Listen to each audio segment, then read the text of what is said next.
Do you remember Jane by Design? In the 2000s and early 2010s, mainstream American media developed a passion for fashion, and everything from clothing design to the modeling industry to the editorial process was broadcast for the public's enjoyment. In the reality TV space, there was What Not to Wear, Project Runway, Say Yes to the Dress, America's Next Top Model, and The Hills, which highlighted both the most demanding and ridiculous aspects of the fashion industry. Meanwhile, in film and television, there was Ugly Betty, The Devil Wears Prada, 13 Going on 30, Confessions of a Shopaholic, Love and Other Disasters, Fat Girls, and Zoolander, which portrayed the fashion world and those within it as cutthroat glamazons who would compliment your shoes one minute and say you needed to lose 15 pounds the next. One of the more underrated pieces of fashion-focused media was Jane by Design, which aired on ABC Family for a single season in 2012. And while it was by no means a pop culture phenomenon, I maintain that it deserved way more love than it got. With a main character that has to balance life in high school and a career in high fashion, I'd personally describe it as Hannah Montana meets True Jackson VP, just for a slightly older crowd. And with its New York City setting and fun clothing choices, the show felt like every budding fashionista's fever dream. With her colorful tutus, statement belts, sky-high heels, and vintage jackets, Jane had the sort of preppy, quirky, girly style that was all the rage in the early 2010s. And similar looks were spotted on dozens of celebrities, fashion editors, models, and up-and-coming bloggers. There's no denying that the outfits in Jane by Design were very of their time. And if Jane was still working in the fashion industry today, I don't doubt that she'd need a totally different wardrobe. But thanks to today's sponsor, ThredUp, it's gotten a lot easier to stay on trend without breaking the bank. ThredUp is an online consignment store that I've worked with several times in the past, and I genuinely love sharing them with you guys because they have so many hidden treasures that are just waiting to be discovered. Now, because they have so many items, browsing can be a little intimidating, but with their search filters, you can easily find whatever you're looking for based on their condition, color, or even brand. They also have an amazing new image search feature that gives you recommendations based on whatever photo you uploaded, meaning you can quite literally shop your favorite character's closet. Instead of cardigans, I think Jane would be a poncho girly today. So I got this brand new one from Ralph Lauren for $48.99 off its estimated retail price of $179. And I promise that isn't some silly gimmick. How do I know? Because it literally still has the tags. I paired it with a classic denim skirt from Old Navy that I got for $19.99 and this gorgeous Dooney & Bourke purse for $99.99. And come on, isn't this just perfect for spring? I also got this purple satin skirt from Ralph Lauren, which was $68.99 off of its estimated retail price of $248. And I switched into a pair of classic black pumps from Calvin Klein, which were $29.99 off of their estimated retail price of $119. And they're actually comfortable enough that I think I could pretend to be in two places at once. The final item to complete this look is this black bag from Nicole, which I got for $69.99. Just in case I had to be whisked away on a date, this Marc Jacobs dress is perfect for the occasion. It was originally estimated to cost $533, but I got it for $94.99. And because ThredUp always has amazing deals going on, I was actually able to get all of my items discounted for an additional 50%, meaning that this whole outfit, which would have cost $971 retail, was only $97.50. They're still the exact same name brand high quality items you'd buy in stores, I just got them for way, way less. And it doesn't hurt to know that by shopping secondhand, I'm also giving an article of clothing that might have been considered trash a second chance at life. So what are you waiting for? Choose used and shop hundreds of brands for a fraction of the price on ThredUp today. Just click the link in my description and use code MODERN50 for 50% off plus free shipping on your first order. Now let's get back to the video. In the late 2000s, ABC Family decided to pivot from syndicated sitcoms and cartoons to their own scripted content in the hopes of competing with other young adult-centric networks like the CW. This led to the rise of melodramatic teen series like Greek, The Secret Life of the American Teenager, Make It or Break It, and Pretty Little Liars. To build out this roster even further, in April 2011, they greenlit What Would Jane Do?, a comedy drama series that followed an unpopular high schooler who, after a case of mistaken identity, begins working for a fashion company. That summer, they began filming the first 10 episodes under the show's new name, Jane by Design, which premiered on January 3rd, 2012. The show's ratings were solid enough to inspire ABC Family to order 8 additional episodes, which aired that June following a brief mid-season hiatus. The series' main character is 16-year-old Jane Quimby, who despite being conventionally attractive and relatively normal, is a social pariah. Her only friend is Billy Nutter, a rebellious bad boy who is secretly sleeping with it girl Lulu Pope, who is also Jane's arch-nemesis. Jane harbors a crush on Nick Fadden, the town's resident golden boy, who unbeknownst to her, feels the same way. With Jane's mother abandoning her when she was just a baby, and her father dying a few years before the show begins, Jane has been raised by her older brother Ben, who's struggling to make ends meet. And hoping to help her family financially, Jane decides to apply for a paid internship at Donovan Decker. And kudos to her for even finding an option, because as I can say from firsthand experience, paid internships in fashion are practically non-existent. When she arrives at Donovan Decker, she's mistaken for a different Jane and offered a part-time position as the personal assistant to head fashion designer Gray Chandler Murray. And instead of coming clean, she decides to take the job after hearing that the starting salary is $32,000. It's been over a decade, and sadly, the pay in the industry hasn't increased by much. Jane's plan immediately seems like it's going to fail after they ask for her documentation, but she gets Billy, whose family are all criminals, to help her falsify her identification.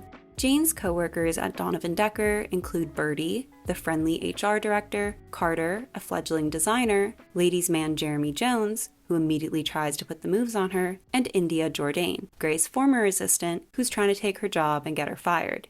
Jane's first real test is when Nick asks her to the winter formal, which she says yes to, not realizing that it's on the same night as the company's preview party. Instead of canceling on Nick, which would have been the smart thing to do, she decides to run back and forth between the two events, which of course take place just a few blocks away from each other. What a coincidence. As an ode to the classic film trope, Jane has to change her outfit for each event, and she runs back and forth with Billy helping her in the bathroom. Now, could Jane have made her life a whole lot easier by finding an outfit that worked for both events? Of course, but that just wouldn't be as fun. And her pink tulle dress was everything I dreamed of at her age, and I absolutely would have worn it to a school dance myself. Of course, midway through the night, she winds up accidentally wearing the wrong thing to work, but it works in her favor after one of the runway outfits rips, and her dress is used instead, and she saves the day. Jane's brother gets a job as the assistant athletic director at her school, which is just a fancy way of saying PE teacher, which brings him face to face with Jane's guidance counselor, Rita Shaw, who's actually a former classmate of Ben's that he used to make fun of. The two begin a flirtation, which turns into a relationship, but things get complicated after Ben discovers Jane's secret, since he has to lie to Rita about it, because obviously, no responsible adult would approve of a 16-year-old committing identity fraud. After a brief breakup, Billy and Lulu decide to take their relationship public, while Jane and Nick begin dating, and these respective romances cause a rift in their friendship, as neither can stand the person the other is with, which is definitely not because they're actually in love. At work, Jane continues to impress Gray and the rest of her colleagues, except India, of course, who tries to sabotage her at every turn. When some of their designs are leaked to Gray's ex-husband and rival, Gray begins to suspect that there's a mole at Donovan Decker, and Jane is tasked with finding out who it is. Jane and Jeremy have a mild flirtation, although he's still fooling around with India, and we discover that he's actually the mole, but Jane mistakenly accuses India, who Gray promptly fires. For the most part, Jane is able to juggle her fake life and normal life pretty well, except when it comes to her relationship with Nick. And after a school camping trip that she's unable to attend, Nick winds up kissing Lulu, and Billy catches the two in the act and tells Jane, ending both relationships. Billy's brother Tommy plans a robbery, but the two are caught by the police, and after going to court, Billy is sent to juvie. The second half of the season picks up a few months later with Billy being released, Lulu and Nick dating, and Jane trying to get promoted to India's vacant position. Although Billy is finally aware of his feelings for Jane, he refuses to be open about them, and he starts a flirtation with a new girl at school, Zoe, who, side note, I always thought was gorgeous. Although she and her family are accepting of Billy's eccentricities, which is a nice change of pace after Lulu, she struggles to accept his friendship with Jane. Not that I blame her. Because of their very different love languages, Rita and Ben go on a brief break that turns into a break-up. An old classmate of theirs, Amanda, is hired as the school's new drama teacher, and she promptly begins flirting with Ben, and the two women wind up competing for his attention. Because I guess the show didn't have enough love triangles. More drama ensues when Jane and Ben's long-lost mother returns, and although Jane wants to mend their relationship, she makes it clear that Ben is the person who raised her and is responsible for all of her success, which is honestly very sweet. Lulu makes very few appearances in the second half of the season, which I was kind of bummed about, and her antagonistic schoolgirl routine is taken over by her sidekick, Harper. Nick, who still has feelings for Jane, starts spending more time with Ben and Billy, and after an arm injury puts an end to his baseball career, he decides to pivot to theater instead, and successfully auditions for the lead in the school play, where he's cast opposite Zoe. Jane's chances of a promotion are squashed when Gray decides to hire her nephew Eli, and I've got to applaud the show for acknowledging the role nepotism plays in the fashion industry. Although Jane and Eli initially butt heads, they discover that they have a lot in common, and Jane develops a bit of a crush on him. India makes a return as a buyer for Harrods, meaning that Gray and Jane have no choice but to suck up to her, something that India relishes. Jeremy tells Jane that he's the real mole, and she threatens to tell Gray, causing him to disappear with all of their designs. With the Harrods deal in jeopardy, Jane tracks Jeremy down in London, and after playing the "I thought we were friends" card, she's able to convince him to hand over the designs. But Jane can never catch a break, and she discovers that Eli and India slept with each other while she was out of town, putting an end to their romance while also making Jane realize her own feelings for Billy. The season ends with the school play, which is almost cancelled after the costumes are ruined and Nick sprains his ankle. The boy has terrible luck. Thankfully, Billy is able to step in for him, and seeing how important the show is to her best friend, Jane decides to hire her co-workers to help make the replacement costumes based on her own designs.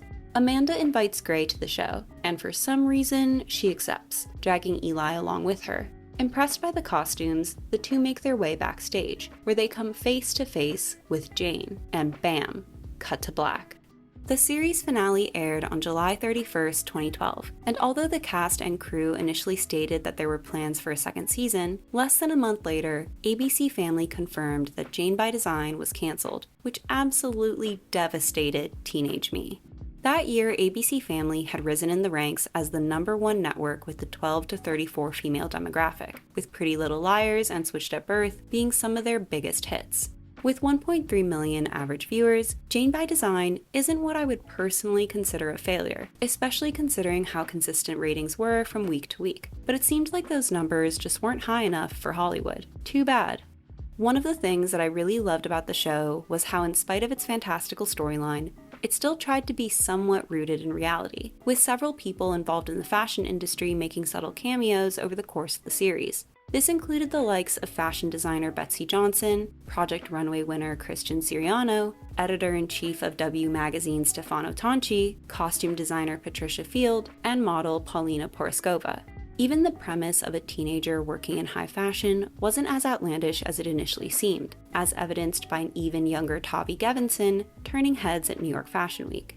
I will admit that I felt pretty betrayed after finding out that the series was mainly filmed in Los Angeles, which sure, is obvious in hindsight, but at the time I really did think that Jane was gallivanting around Manhattan in 5-inch heels. Speaking of which, Erica Dasher actually broke her ankle right before the pilot was filmed, so if you look really carefully, you'll notice that all of the scenes of Jane running are from behind, so you don't notice that it's a stand-in.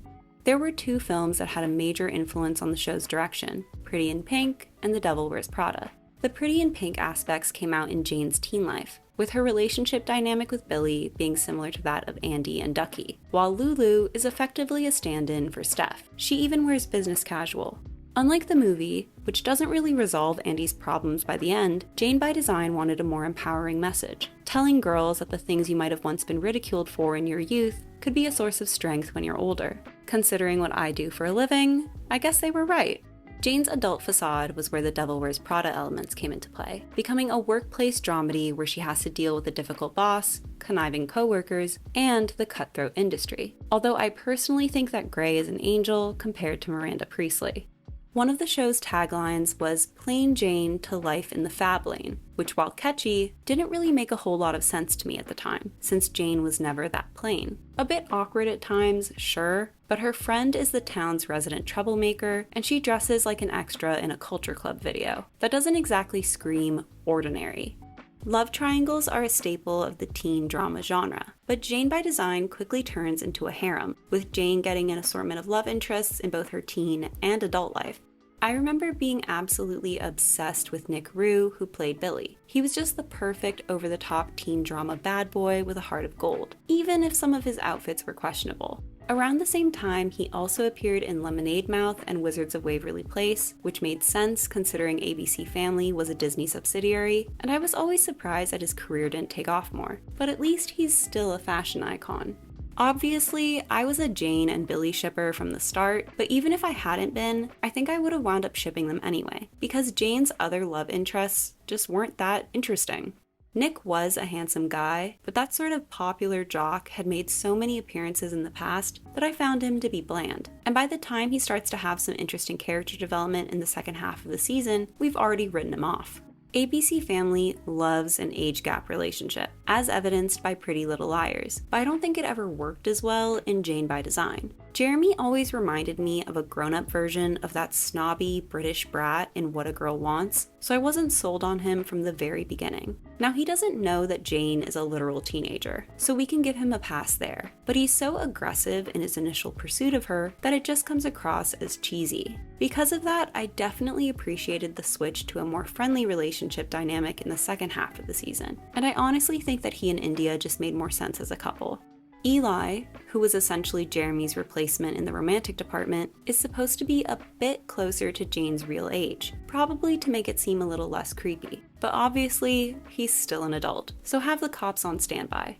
I do think they were pretty cute together, with both having a similar brand of adorkability, and if the slow burn with Billy hadn't been so perfect, I probably would have rooted for him and Jane to get together. And is it just me, but does Brian Deckhart vaguely look like Tom Holland from a different universe? As someone who watched the show as it was airing, one of my favorite fan theories was that Jane was secretly Grey's daughter. After all, we had no idea who Jane's real mom was in the very beginning. And even though the theory was eventually proven incorrect, it was exactly the kind of melodrama that ABC Family specialized in. Even the members of the cast acknowledged the rumor, with Andie MacDowell, who plays Grey, joking that Erica Dasher looked more like her than her actual daughters. Yes, that is Margaret Qualley.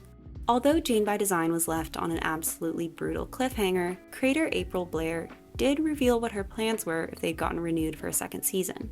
After bumping into Jane backstage, Eli would have discovered her secret but would keep the truth from Grey. Ben and Rita would get engaged, with Rita turning into a bit of a bridezilla. And I can just imagine an episode where Jane tried to fix a horrendous bridesmaid's dress. Jeremy would successfully start his own fashion label back in the States, and while he and India would compete professionally, their romance would blossom. Jane's mom would return to town, no doubt causing more havoc, and more importantly, Jane and Billy would finally kiss. So after over a decade, I finally have closure. Did you watch Jane by Design? And what underrated TV show should I talk about next? Thanks again to ThredUp for sponsoring this video. Don't forget to like and subscribe, and I'll see you soon. Bye!